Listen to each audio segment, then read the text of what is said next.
Picking up where we left off in the last video, the next thing we're going to need to do is write the code so that our button will open up the URLs in a browser. Okay, now that we know that our application is working and that our defaults are being registered and read back in, let's go ahead and write the code that's associated with our button and get it opening up those URLs in our browser. If we think about how our text is set in our NSText view, it has a URL on each line followed by a carriage return, a new line character. Well, to open those up in a browser, we're going to need to get each URL individually and then open up each one in turn in the browser. Now, luckily, there's a very easy way to do this. NSString has a class method named components separated by string. And then you give it the string that you want, which we're going to give it a new line character. That returns an NSArray, and that's what we want to do. So our first action is to get an NSString, and I'll call this values. And this is going to be the text view's string. Now, just like the text view had a setString method to set the string that's inside of the NSText view, the method string retrieves it. Here, we're going to retrieve whatever's in the text view and put that into the variable values. The next thing we'll do is create an NSArray, and we're going to call this one the URLs, and we're going to set it equal to values, components, separated by string. And the string we want to give it is a backslash and an N. Close off the brace, end it with a semicolon, and now that's going to return us an array of each one of the URLs individually. So now we're going to use the for loop that we use on objects. And we know that in our NSArray we have NSStrings. So I'm going to say NSString URL in the URLs.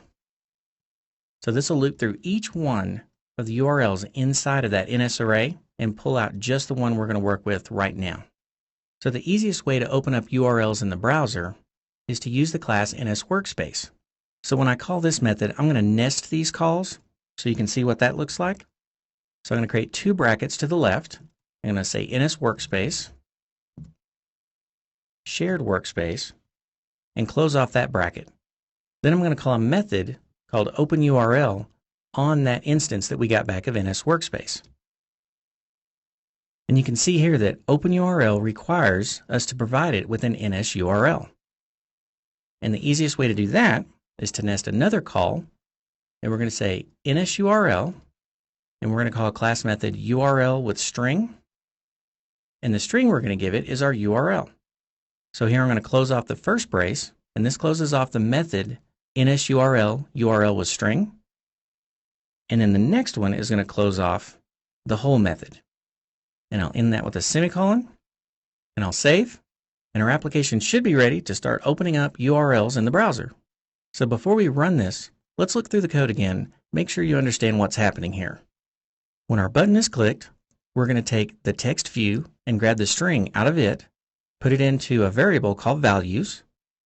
Then we're going to create an NSArray using that string and taking components separated by string and separating out each one based on a new line character. Once we have an NSArray, we're going to loop through that array using the for loop. And here we're saying for NSString URL. So each time through the loop, we're going to be getting back an NSString. And we're going to be putting that value into the variable URL.